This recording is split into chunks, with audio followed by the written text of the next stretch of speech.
오늘은 금요 기도회가 있는 날입니다.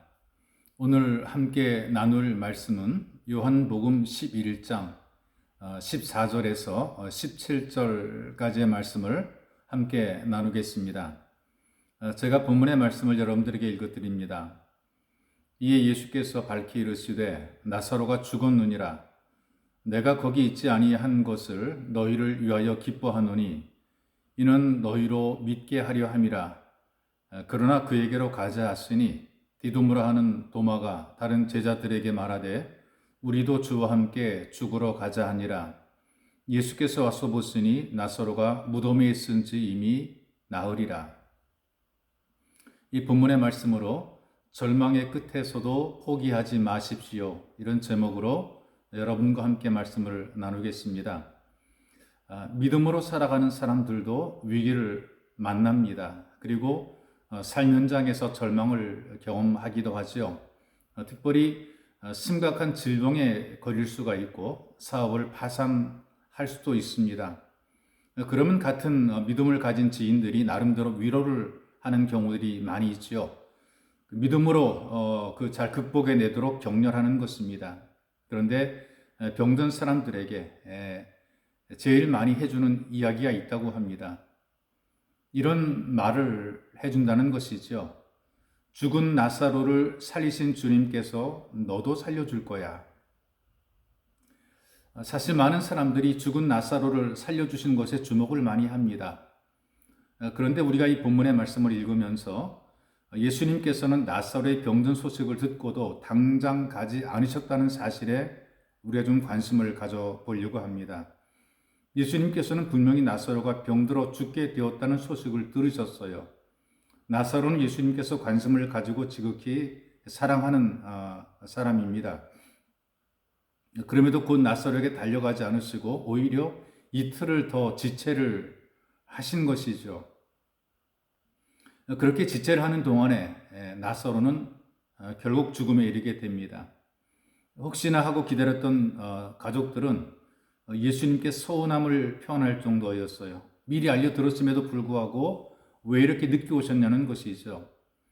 죽기 전에 오셔서 나사로를 살려주셔야 될 터인데 죽은 다음에 무덤에 들어간 다음에 오시면 어떡하느냐. 그래서 예수님에게 서운한 감정을 표현했습니다.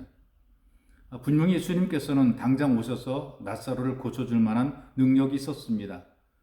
가족들은 그것을 알았고 또 목격했고 또 보았습니다. 그럼에도 불구하고 예수님께서는 당장에 오시지도 않았고 그리고 고쳐주시지도 않았습니다. 왜 그렇게 절망의 끝까지 가도록 그대로 놔두셨을까요? 성경의 말씀을 통해서 몇 가지 이유를 발견하면 이렇습니다. 그 첫 번째로는 예수님께서는 죽은 사람을 살리는 것이나 자는 자를 깨우는 것이나 같은 것입니다. 못할 것이 없다 그 말이죠. 다르게 말하게 되면 죽기 전에 가시거나 죽음 이후에 가시거나 사실은 예수님에게는 커다란 의미가 없습니다. 왜냐하면 예수님께서는 무엇이든지 할 수 있는 능력이 있기 때문에 그렇습니다. 다만 반응하고 받아들이는 사람들이 문제인 것이지 예수님에게는 아무런 문제가 없습니다. 사람들에게는 병든 것과 죽은 것은 엄청난 차이가 있습니다. 병들었을 때는 기대와 소망이 있지만 그러나 죽게 되면 더 이상의 소망을 가지지 못하고 다 끝나버리게 되는 것이죠. 그러나 예수님에게는 그거나 이거나 병들었거나 죽었거나 별 큰 문제가 없다는 것입니다. 예수님께서는 생명의 주인이시죠. 우리는 예수를 믿음으로 고백을 합니다. 나에 대한 모든 권한을 가지신 주인이신 예수님을 주님으로 고백합니다. 나를 위해 무엇이든 다 해주실 수 있는 주님인 것을 고백을 합니다. 그래서 여러분과 저는 우리의 주님 되시는 예수 그리스도를 믿습니다. 그분이 우리의 주님이라고 당당히 고백을 합니다. 그래서 이 바울은 빌립보서 4장 6절에서 이렇게 말씀하죠. 아무것도 염려하지 말고 다만 모든 일에 기도와 간구로 너희 구할 것을 감사함으로 하나님께 아뢰라. 그런데 우리가 믿는다고 말하지만 사실은 거꾸로 하는 것을 보게 돼요. 염려는 많이 하는데 기도는 안 한다는 것이죠. 이 말씀은 무조건 아무것도 염려하지 말라 이걸 강요하는 것은 아니고요. 염려할 필요가 없기 때문에 염려하지 말라 이렇게 우리에게 권하고 있는 것입니다. 더 중요한 것은 염려 이전에 염려할 것을 기도하라고 말씀을 하고 있는 것이죠. 이런 그 말씀에 대한 분명한 신앙 고백을 한 분이 누구냐? 지난번 금요일에 말씀을 드렸던 유석경 전도사라는 분입니다. 저는 그분의 고백을 참 의미 있게 읽었는데요. 이렇게 고백을 했어요. 저는 의사가 얼마 못 산다고 이야기했을 때 전혀 절망하지 않았습니다. 과연 이럴 수 있을까요? 그런데 이분은 이렇게 이어갑니다. 왜냐하면 절망할 필요가 없기 때문입니다.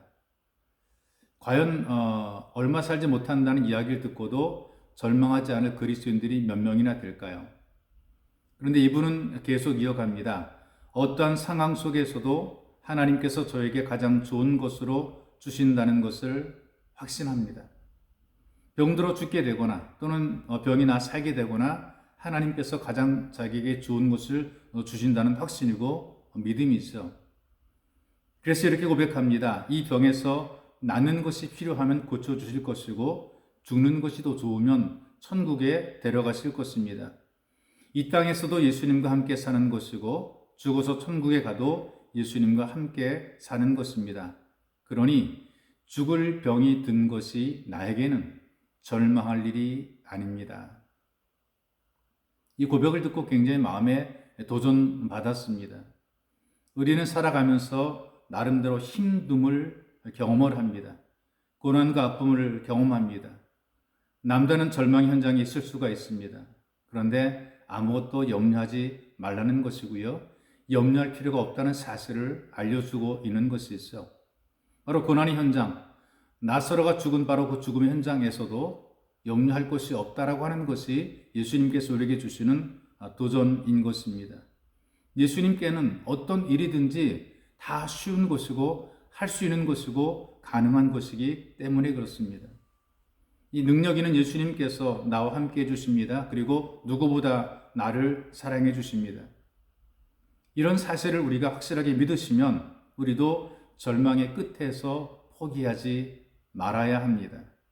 오늘도 주님이신 예수를 믿음으로 능력 있는 삶으로 회복되시기를 주님의 이름으로 축복합니다.